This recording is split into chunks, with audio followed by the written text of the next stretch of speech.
conversar con Leeanne Alonso, una superhéroe del planeta que le ha dedicado su vida a explorar el mundo y a proteger a las especies que descubre.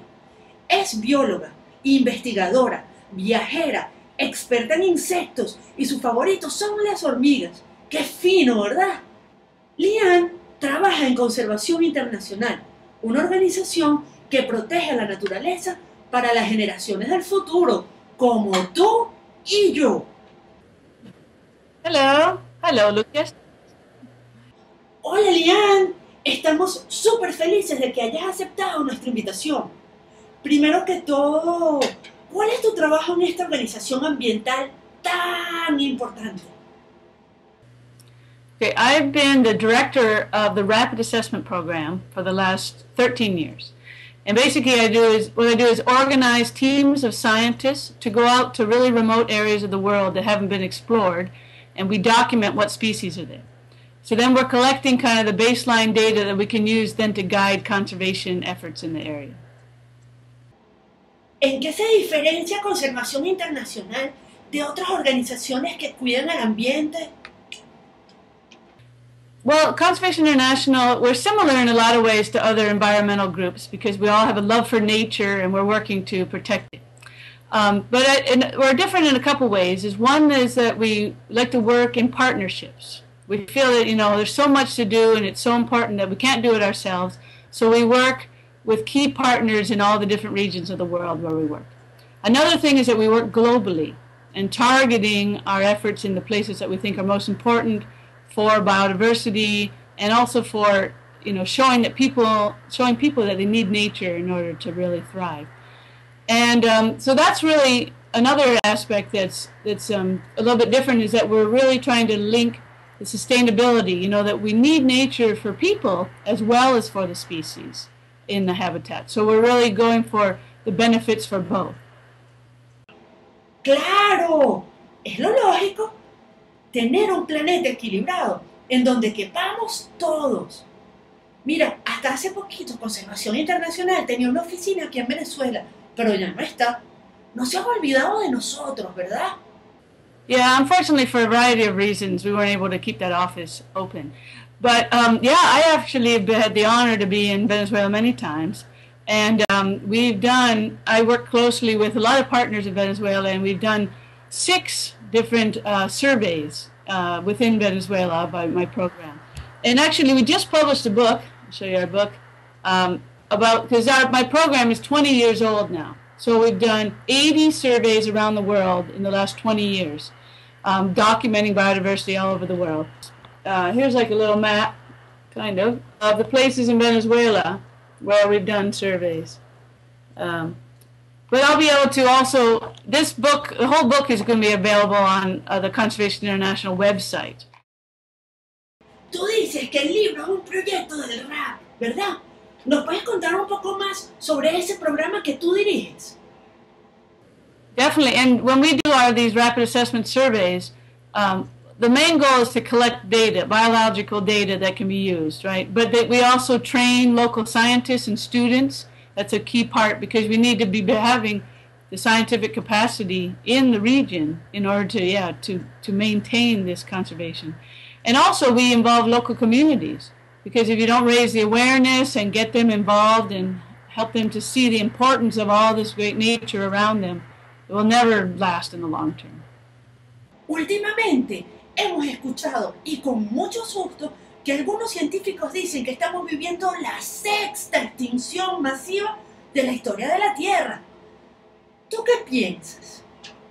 Yeah, I definitely think that, there's obviously species cycles throughout the whole evolutionary time, but we definitely humans have been having a major impact on our environment. Habitat loss and direct, species, killing off species directly by hunting and over-harvesting. So I do believe that we're in a 6th major extinction episode. And there was actually just a big paper last week published in Nature showing that in the last 500 years, 80 of the approximately 5,000 mammal species have gone extinct. And that's a really high number compared to the fossil record and how many species have gone extinct, over millions of years. So, and if you just look at how much habitat loss is, how much deforestation is happening, the species can't be surviving there. And my specialty is ants, and insects. And there are so many insects out there we don't even know exist, and then they go extinct, and we've never even, known they were here on our planet with us. So I do think that, it is an issue, and it is a problem. Eso es impresionante, lo que se extingan especies que ni siquiera llegamos a conocer. ¿Puedes contarnos algunos logros importantes de conservación internacional y del RAP? Well, with the Rapid Assessment Program, we've done 80 surveys over the last 20 years around the world. And to me, it's been a real, very fulfilling because, we can see our data, the scientific data, being used directly for conservation. So our data have been used to help protect over 20 million hectares of forests around the world. We've discovered over 1,300 species new to science. So a lot of exciting things we're discovering all over the world. And in Venezuela, particularly, there's 65 new species of fish and crabs and like shrimps, particularly, and some plants discovered during these surveys. And so, to me, I think that one of our greatest accomplishments is able to, raise the awareness of the importance of these places and get some of them protected using the science and using the species information. Eso es importantísimo. Si la gente no sabe ni siquiera que le está haciendo daño al ambiente, no va a cambiar.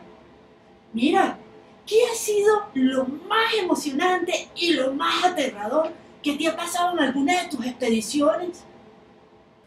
Yeah, going to these remote places is really a privilege, and it's been very, really exciting.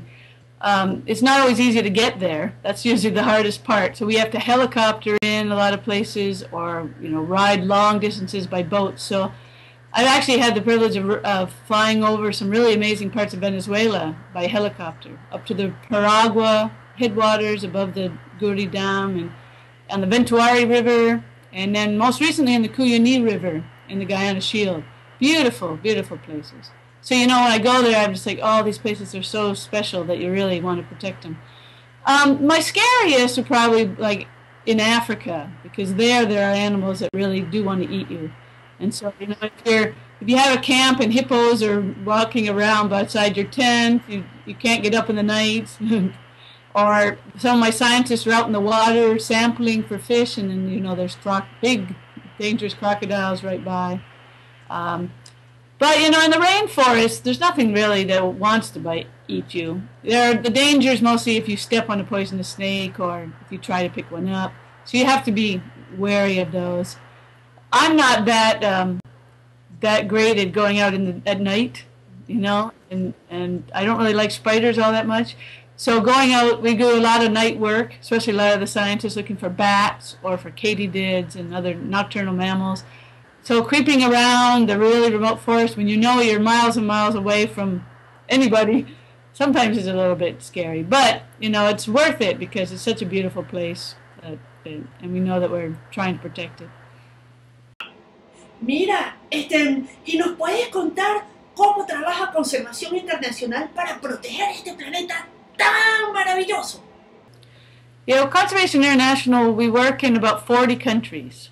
And some places we have an office, some places we work primarily through partners. So we do have a big global reach. And as I mentioned, it's very important these days to really try to balance, the protection of nature with the needs of humans. Because as population is increasing, we're going to need more food for people. Fresh water is an issue. Pollinators for the crops, good soil. And so we have to really, one of our main focuses right now is to educate people of how much nature is providing us with all these things for free, and how we need nature. And so there's got to be this balance. We need to protect nature for their own sake, but also because our own survival depends on it. So as we get more and more people in the world there's got to be better sustainability of these resources, or people aren't going to survive either.